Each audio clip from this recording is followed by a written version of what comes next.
मध्य प्रदेश की जीवनदायिनी कही जाने वाली नर्मदा नदी से जुड़ी कई कहानियां प्रचलित है। कई कहानियां ये बताती हैं कि क्यों नर्मदा नदी ने कुंवारी रहना पसंद किया और क्यों ये नदी हमेशा उल्टी दिशा में प्रवाहित होती है। तो आइए जानते हैं क्या है नर्मदा नदी का इतिहास। नर्मदा नदी मध्य प्रदेश में स्थित अमरकंटक की पहाड़ियों से निकलती है। नर्मदा नदी को रेवा के नाम से भी जाना जाता है।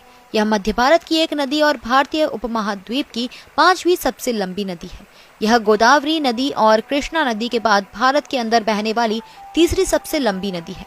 मध्य प्रदेश राज्य में इसके विशाल योगदान के कारण इसे मध्य प्रदेश की जीवन रेखा भी कहा जाता है। नर्मदा नदी को लेकर कई लोक कथाएं प्रचलित हैं। एक कहानी के अनुसार नर्मदा, जिसे रेवा के नाम से भी जाना जाता है, जो राजा मैखाल की पुत्री है, उन्होंने नर्मदा से शादी के लिए घोषणा की कि जो राजकुमार गुलाब कावली के फूल उनकी बेटी के लिए लगाएगा, उसके साथ नर्मदा का विवाह होगा। सोनभद्र यह फूल ले आए और उनका विवाह तय हो गया। दोनों की शादी में कुछ दिनों का समय था। नर्मदा सोनभद्र से कभी मिली नहीं थी। उन्होंने अपनी दासी जुहिला के हाथ सोनभद्र के लिए एक संदेश भेजा। जुहिला ने नर्मदा से राजकुमारी के वस्त्र और आभूषण मांगे और उसे पहनकर वह सोनभद्र से मिलने चली गई। सोनभद्र ने जुहिला को ही राजकुमारी समझ लिया। जुहिला की नीयत भी डगमगा गई और वह सोनभद्र का प्रणय निवेदन ठुकरा नहीं पाई। काफी समय बीता, जुहिला नहीं आई तो नर्मदा का सब्र का बांध टूट गया। वह खुद सोनभद्र से मिलने चली गई। वहां जाकर देखा तो जुहिला और सोनभद्र को एक साथ पाया। इससे नाराज होकर नर्मदा नदी उल्टी दिशा में निकल पड़ी।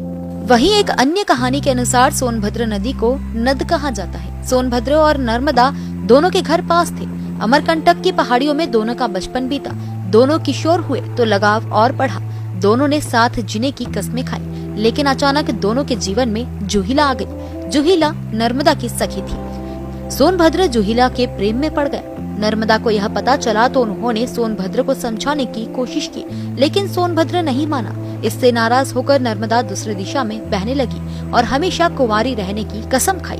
कहा जाता है कि इसलिए सभी प्रमुख नदियां बंगाल की खाड़ी में मिलती है, लेकिन नर्मदा अरब सागर में मिलती है। भारत की इस पवित्र पावन नर्मदा नदी का उद्गम मध्य प्रदेश में मैकाल पर्वत के अमरकंटक के पास है। नर्मदा नदी अपने उद्गम से निकलने के बाद कपिलधारा नामक जलप्रपात बनाते हुए आगे बढ़ती है। रास्ते में कई घुमावदार मोड़ और घने जंगल और चट्टानों को चीरते हुए जबलपुर पहुंची है। यह नदी अमरकंटक से निकलकर करीब 1300 किलोमीटर से ज्यादा की लंबी दूरी तय करती है। अंत में यह गुजरात में खंबात की खाड़ी के पास सागर में समा जाती है। नर्मदा नदी को भारत की प्राचीन और 7 पवित्र नदी में से एक माना जाता है। कालिदास ने भी नर्मदा को सोन प्रभवा कहा है। रघुवंश में नर्मदा का उल्लेख है। मेघदूत में रेवा या नर्मदा का सुंदर वर्णन है। विश्व में नर्मदा ही एक ऐसी नदी है जिसकी परिक्रमा की जाती है और पुराणों के अनुसार जहां गंगा में स्नान से जो फल मिलता है, नर्मदा के दर्शन मात्र से ही उस फल की प्राप्ति होती है। ऐसी ही और इंटरेस्टिंग न्यूज के लिए फॉलो कीजिए दी जियाना न्यूज को।